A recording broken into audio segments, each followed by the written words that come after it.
Sports Ball with Tyler Coe. Shout out to Tyler Coe, who now has a college football podcast. I'm blanking on the name, but I love you, Tyler. College football podcast. So sorry. That is not the name.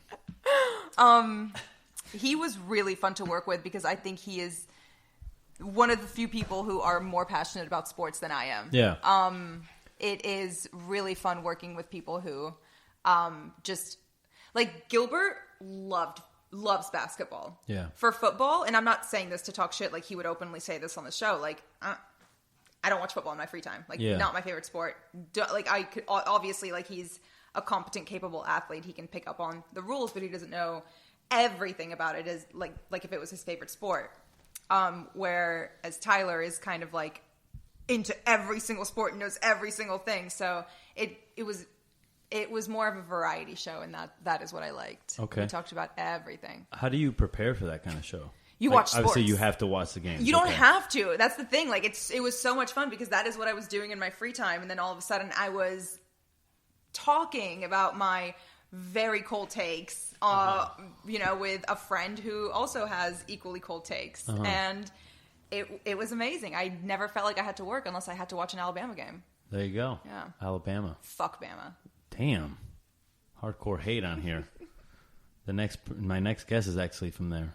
So God. No, I'm kidding. That's not true. Robert. Do you see yourself doing another sports show? I hope so. I would never shut the door to that.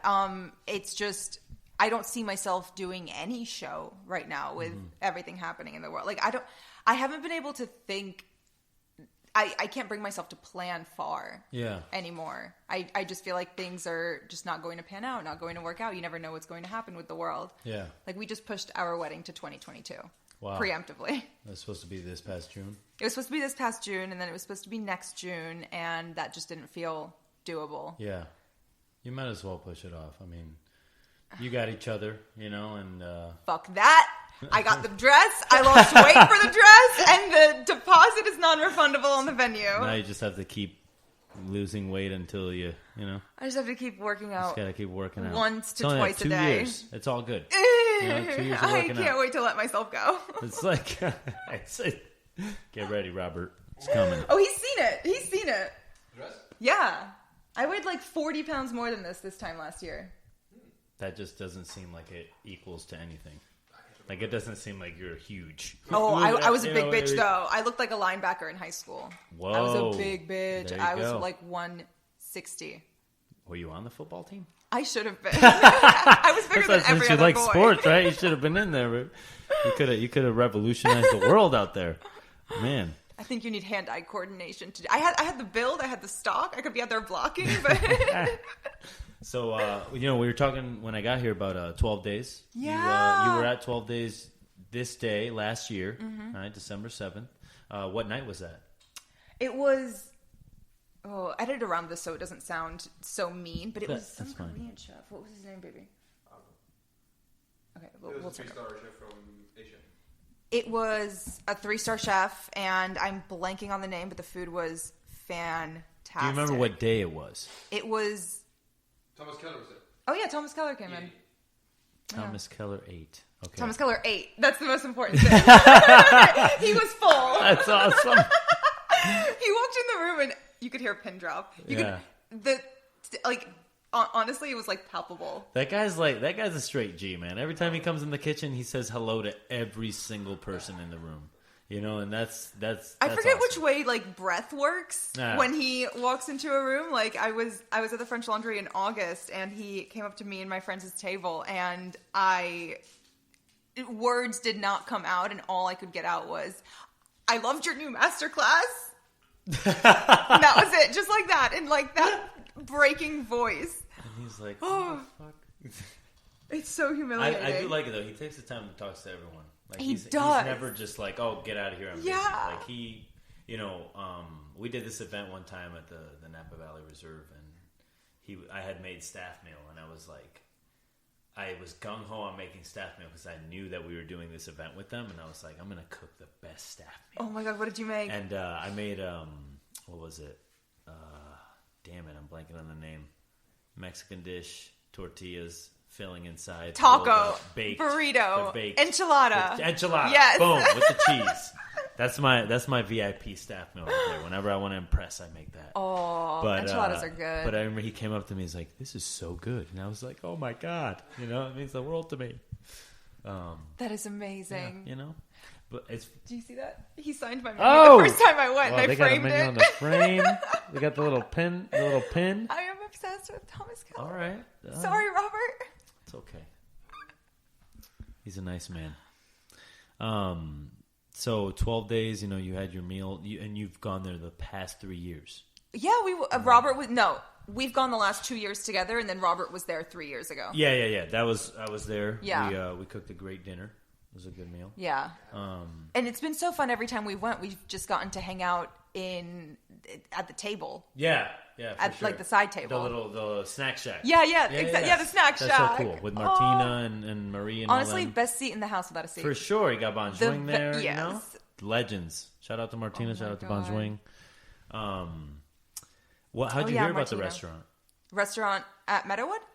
Yeah, because I know that you came to eat there before 12 days. Yes, I went the first time You ate at the counter. Yes. You ate inside. Yeah, yes, and I think it was in 2018, in June 2018. Okay. And I heard about it because he had cooked there, and I was going up to Napa, and I wanted to knock off like a couple places off the list, while I was up there. So he highly recommended Meadowood, and it did not disappoint. It is one of the most beautiful places I've ever seen, and just the most incredible hospitality. Like from top to bottom, they are the gold standard for just how it should be, how a well-oiled machine should run in the kitchen and front of house and everything. It was a beautiful experience, and I'm so thankful that I got to go as many times as I did. Yeah, for sure. You guys sort of became a friend of the restaurants, and you'd come in, and I remember when you were coming in with Robert and his parents, you reached out and you're like, hell yeah, come on in. We love to take care of you, and you've been nothing but cool people to us ever since. Thank you. Yeah, for sure. I love eating y'all's food. I mean, yeah, and Bonjoing always comes every year, and that's one of the things I miss, because you see him every year, and it's not that you forget about him when he's not there, but it's like you're so happy to see him because that 12 days is here. Yes, like he's fucking here. He eats the night before we serve like the last meal before 12 days starts. He always eats. It's always like a new menu, things that would be working on for day 12, which is Chef's Day, and it's always super exciting when those people come in. Yeah, you're like, you want to impress them because you value their opinion. At the end of the day, like, he's eaten at some of the best restaurants in the entire world, and has traveled so many places that there's nothing but respect for his opinion. He's one of the coolest people in the entire world to dine sure. with, and just listen to what he thinks of a dish. Yeah. And be a lawyer first, and then go into photography, like that takes some balls. Yes, it does. What I mean? Not everybody's just going to be like, oh yeah, food blogger. You know? First food blogger ever. Yeah, ever. Exactly. That term, like, he's spearheaded the entire industry. Exactly, and he was at a time when that wasn't a bad word. Yeah. Because after a little while, a lot of people started doing it, and then it became kind of like a, food blogger. I don't know about that. Robert. They're just having some fun over there. That's not getting picked up. That'll sound like fucking static. It is. It's all good. Yeah, stop This is live right here. It's all good. What? The dog's in the podcast. It's all good. If everybody hears back there, the dogs are trying to get in the podcast right now, guys. Okay. So I saw you have some beef with the president from Lebanon. Oh my God! I didn't know where that segue was headed. Yes, I do. He blocked me on Instagram. The president of Lebanon blocked you on Instagram. The president. What is his name? His name is Michel Aoun. Michel Aoun. Yes. Damn. Fuck him. Why did he do that? Do you think he couldn't handle the heat? were you giving him some smoke online? I was commenting under a couple photos. I mean, I was doing like the TikTok insults where you kind of wrap a compliment around in an insult by putting like little twinkle emojis around it. So I was saying things like, it's the genocide for me, and like heart eye emojis, and telling him asking him if he has woken up yet and if he would like some coffee, because I know he slept through the entire bomb in Lebanon.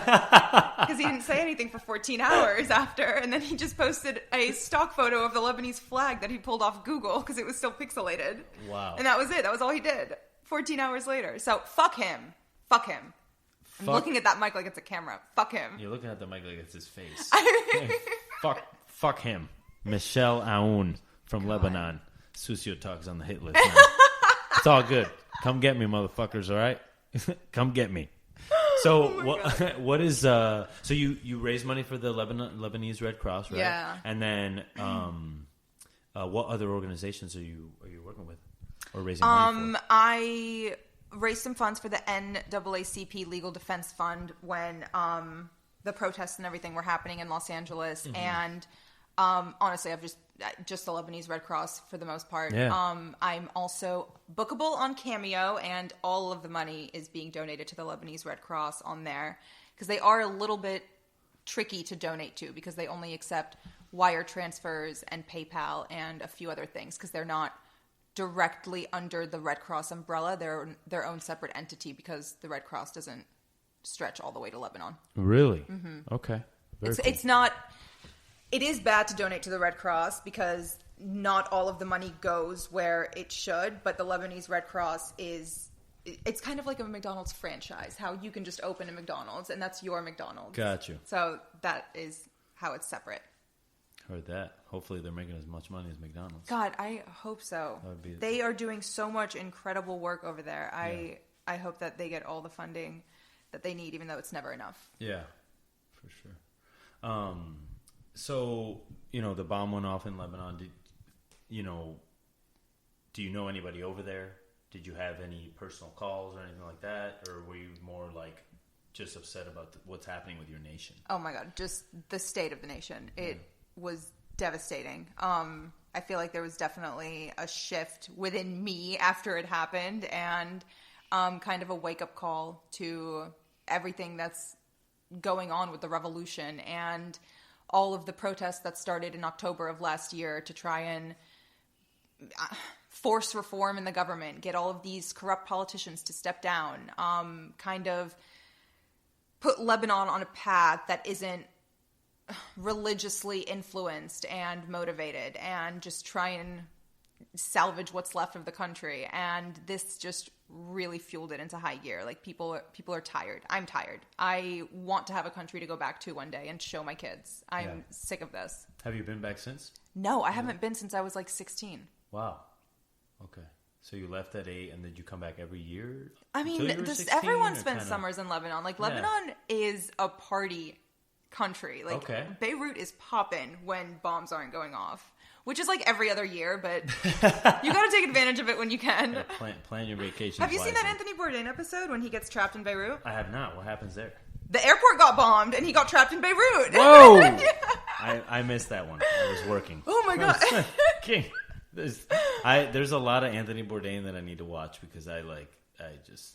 It's the No Reservation series, and he goes to Beirut once, and then he goes on a redemption tour to Beirut for the CNN show. I think that one was... Cannot remember the name, but it was the one he did with CNN instead of Travel Channel. Gotcha. It was the one right before. Yes. Gotcha. Yes. Okay. Heard that. R.I.P. So what are you working on these days? I am working on a lot of things. A couple underground projects. Let's call them that. All right. A couple underground projects, but one of them is food related, and more specifically fine foods related. Mm-hmm. And I'm very excited to actually be able to tell you about it and talk more about it. Oh, for sure. We want to get caviar and truffles into people's bellies. That is amazing. Hell yeah. Now, is this something that you're looking to do globally or sort of start local here in California? Start the United States. Yeah. Okay. Yeah. Gotcha. We want to work closely with any chefs who are listening and restaurants and eventually direct to consumer, hopefully. But yeah, we want to feed people. Do it up. Are you thinking about just doing raw product or prepared products as well? I think raw to start. Got you. Yeah. Got you. Because I've always been interested in seeing if somebody can do something on a large scale